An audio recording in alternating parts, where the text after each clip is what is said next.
علیکم۔ انشاءاللہ اب ہم تفصیل کرتے ہیں اس کی، جو مختصر میں کوشش کروں گا کہ مختصراً آپ کے سامنے بیان کروں۔ 62 سے 66 آیت میں جو کچھ ہم نے پڑھا، اس کا تھیم یہ ہے جو مفسرین نے لکھا کہ یہود کے اندر ایک کمپلیکس ہے، سپیریورٹی کمپلیکس کا۔ آج بھی ہم اگر دیکھتے ہیں کہ دنیا میں جتنا بھی فتنہ و فساد ہے، وہ اسی وجہ سے کہ وہ دنیا کو اپنے جو ڈیزائنز انہوں نے بنائے ہوئے اس کے مطابق اس کو شیپ دینا چاہتے ہیں۔ تو اللہ تعالیٰ نے یہ جو تکبر اور غرور اور سرکشی ان کے اندر موجود تھی، اسی سرکشی کو ایڈریس کرتے ہوئے اللہ تعالیٰ نے یہاں پہ یہ انہیں بتایا ہے کہ تمہاری کوئی سپیریورٹی نہیں ہے، نہ ہی کسی اور گروہ کی کوئی سپیریورٹی ہے، نہ نصارہ کی، نہ یہود کی، نہ وہ لوگ کہ جو اپنے آپ کو اہل ایمان کہتے ہیں، یا وہ لوگ کہ جو اپنے آپ کو صابئی کہتے ہیں یا کہ بے دین کہتے ہیں۔ اگر ان تمام گروہوں میں سے وہ گروہ جو اللہ تعالیٰ کے اوپر ایمان لے آئے اور نیک عمل اور صالح عمل کرتا رہے، تو پھر جو ہے کہ اس کے لیے بشارت ہے، اور یہ بشارت تا قیامت ہے، کہ ایسی بشارت کہ جس کے اندر مستقبل کا کوئی ڈر نہیں ہوگا۔ اور یہاں پہ اس دنیا کے اندر، یہ جو ظاہری دنیا جس کے اندر ہم رہ رہے ہیں، اس دنیا کے اندر حاصل نہ ہونے والی کسی شے کو کوئی غم اور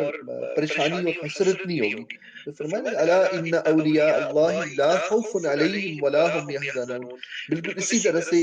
اسی طرح کی جو ہے کہ مفہوم یہاں پہ بھی ان آیات کے اندر بھی ہے کہ جب اللہ کے دوستوں پر نہ کوئی خوف اور غم نہیں ہے، اور وہ فرشتے جب مسلمانوں کی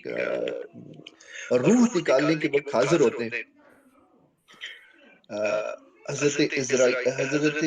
عزرائیل علیہ السلام جب حاضر ہوتے ہیں اور ان کے ساتھ جو ہے جو فرشتے آتے ہیں، وہ کہتے ہیں کہ لا تخافوا ولا تحزنوا وبشروا بالجنة التي كنتم توعدون، کہ تم ڈرو نہیں اور اداس نہ ہو، ہم تمہیں اس جنت کی خوشخبری دیتے ہیں کہ جس کا تم سے وعدہ کیا گیا تھا۔ تو یہ بنیادی طور پہ اس سپیریورٹی کمپلیکس کو، جو کہ ایک سپیریورٹی ان کے ہاں موجود تھی یہود کے اندر، اس وقت بھی تھی اور آج کے دور میں بھی ہے، کہ جس کے اندر وہ یہ سمجھتے ہیں کہ ہم ہی دنیا کی سب سے اعلیٰ ترین قوم ہے، اور اس دنیا کو ڈرائیو کرنے کا حق ہمیں ہی حاصل ہے۔ کبھی موقع ملے تو آپ لوگ حلال اور کوشر میں، ہم لوگ حلال چیزیں کھاتے ہیں اور جو فوڈ آئٹمز وہ کھاتے ہیں وہ کوشر ہوتی ہے۔ یہاں پہ چونکہ وقت نہیں ہے میرے پاس بہت زیادہ کہ میں آپ کو اس کا ڈیفرنس سمجھا سکوں، آپ کو اندازہ ہوگا کہ ان لوگوں نے اپنے لیے کس قدر قدغن لگائی ہوئی ہے، کس قدر لمیٹیشنز چیزوں کے، جو کھانے والی چیزیں ان کے اوپر لگائی ہوئی۔ کبھی موقع ملے تو کوشر اور حلال اس کا کمپیریزن پڑھیے گا۔ تو یہ وہ کمپلیکس ہے کہ جس کمپلیکس کے اندر وہ اپنی کتاب پہ عمل تو نہیں کرتے، اپنی کتاب کے اوپر اس طرح سے عمل نہیں کرتے جو اللہ کی ہدایت ہے، چونکہ جو بھی نیا نبی آئے گا تو پرانے نبی کی شریعت منسوخ ہو جائے گی اور نئے نبی کی شریعت فالو کی جائے گی۔ فار ایگزامپل، اگر کوئی شخص نصرانی ہے، یعنی عیسائی ہے، اب نصرانی سے کیا مراد ہے کہ نصرانی سے مراد حضرت عیسیٰ علیہ السلام کی جب نبوت کا اعلان ہوا، یا ان کو نبوت دی گئی، تو بنی اسرائیل کے بہت سارے لوگوں نے ان کی تائید کی اور ان کی نصرت کی۔ بنی اسرائیل کے بہت سارے لوگوں نے ان کی نصرت کی، اس وجہ سے انہیں نصرانی کہا گیا، یعنی کہ نصارہ کہا گیا، کہ وہ کون لوگ تھے؟ وہ مدد کرنے والے تھے۔ جب حضرت عیسیٰ علیہ السلام کا اپنا قول ہے، انہوں نے کہا کہ من انصاری الی اللہ، تو کون ہے اللہ کی طرف میری مدد کرنے والا، اللہ کے لیے میری مدد کرنے والا کون ہے؟ قال الحواریون نحن انصار اللہ، تو جو حواری تھے، جو کہ پہلے پرانی شریعت پہ یقین رکھتے تھے، لیکن جب حضرت عیسیٰ کو نبوت دی گئی تو انہوں نے اسی ایمان پہ جو اللہ پہ ایمان تھا اسی پہ قائم رہتے ہوئے اب نئی شریعت کی تابعداری کی۔ تو یہ بھی بتایا جا رہا ہے کہ وہ لوگ جو پچھلے ادوار میں شریعت موسوی پہ یا شریعت عیسوی پہ عمل پیرا تھے، جب شریعت محمدی آ گئی تو اب اگر وہ پورے ایمان کے ساتھ اس پہ عمل پیرا تھے تو اب انہیں شریعت محمدی کے اوپر ایمان لے کے آنا ہے۔ تو یہ بنیادی طور پہ عیسائی ہو، نصرانی ہو، یہودی ہو یا صابئی ہو، کہ جو کسی بھی دین پہ یقین نہیں رکھتے، اگر ان میں سے کسی کی ٹھیکیداری نہیں ہے، جنت کسی کے لیے کانٹریکٹ نہیں ہوا ہوا، کسی کے ساتھ جو ہے کہ کسی کو سٹیمپ نہیں دی گئی، کسی کے ساتھ وعدہ نہیں کیا گیا، بلکہ وہ جو ایمان لے کے آئیں گے اس شریعت کے اوپر کہ جو محمد رسول اللہ صلی اللہ علیہ وسلم پہ نازل ہوئی، اس قرآن کے اوپر، تو ان لوگوں کو وہ نیک اعمال کریں گے تو ان کے لیے جنت کا وعدہ ہے، اور ان لوگوں کے لیے یہ وعدہ ہے کہ وہ کبھی خوفزدہ نہیں ہوں گے، اور انہیں کوئی غم نہیں ہوگا۔ تو یہ پہلی آیت کی تشریح اس طرح سے۔ اب دوسری آیت جو ہم نے پڑھی، جس میں ہم نے کہا کہ جس میں اللہ پاک نے فرمایا کہ وَإِذْ أَخَذْنَا مِيثَاقَكُمْ وَرَفَعْنَا فَوْقَكُمُ الطُّورَ۔ تو اب کیا تھا کہ بنی اسرائیل اللہ تعالیٰ کے ساتھ مسلسل عہد شکنیاں کر رہا تھا، اللہ تعالیٰ انہیں نعمتیں دے رہے تھے، وہ اللہ کے ساتھ وعدے کرتے تھے اور پھر ان وعدوں سے مکر جاتے تھے۔ اللہ تعالیٰ نے ان لوگوں کے لیے ایک ہفتے کے دن کے اعتبار سے، ویسے تو انہیں جمعے کا دن دیا گیا لیکن انہوں نے جمعے کا دن پسند نہیں کیا، اور اللہ تعالیٰ نے پھر کیا کیا کہ ان کے لیے ہفتے کے دن تمام قسم کی کاروبار اور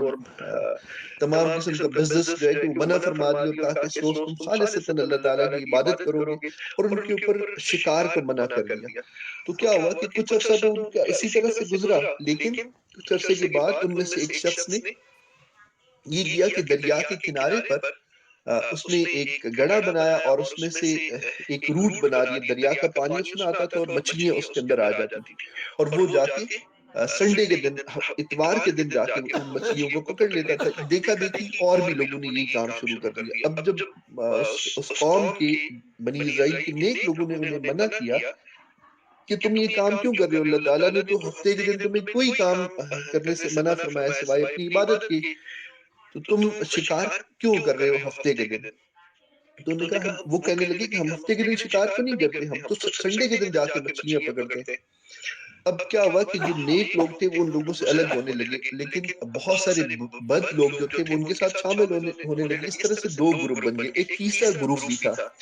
جو کسی کو منع نہیں کرتا تھا، لیکن ان کی ہمدردیاں ان لوگوں کے ساتھ تھی جو لوگ یہ اللہ تعالیٰ کی منع کردہ حدود کو کراس کر رہے تھے۔ تو جو نیک لوگ تھے انہوں نے کیا کیا کہ بستی میں ایک دیوار بنا دی اور ان سے الگ ہو گئے۔ اب چونکہ انہوں نے اللہ کے ساتھ کیے گئے وعدے کو توڑا تھا، اللہ تعالیٰ نے ان سے کہا تھا کہ شکار منع فرمایا گیا، تو انہوں نے کیا کیا کہ ان لوگوں نے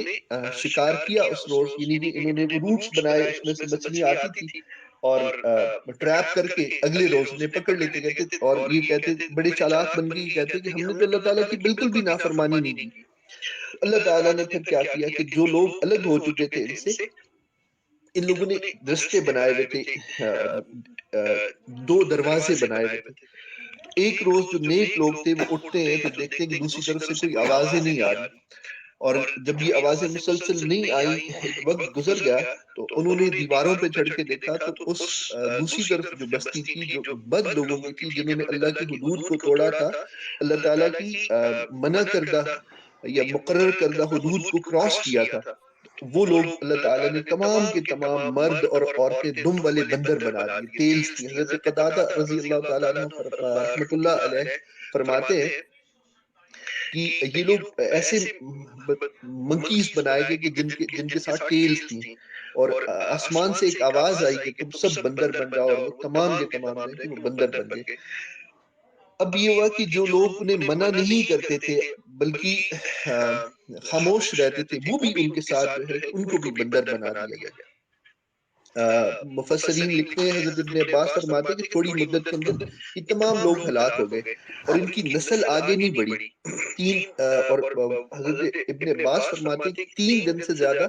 کوئی مسخ شدہ قوم جو ہے کہ وہ زندہ نہیں رہتی، اور یہ سب لوگ بھی 3 دن کے اندر یوں ہی ناک رگڑتے رگڑتے مر گئے، ان کا کھانا پینا اور نسل منقطع ہو گئی، اور یہ لوگ جو ہے کہ وہ ختم ہو گئے۔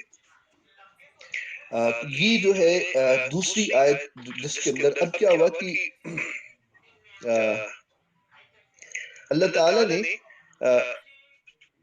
ان کی اس سزا کے طور پہ جو ہے کہ ان لوگوں کو بندر بنا دیا تھا، کہ جو ان لوگوں نے نافرمانیاں کی تھی، اور ساتھ ہی کیا ہوا کہ ان کے اوپر اللہ تعالیٰ نے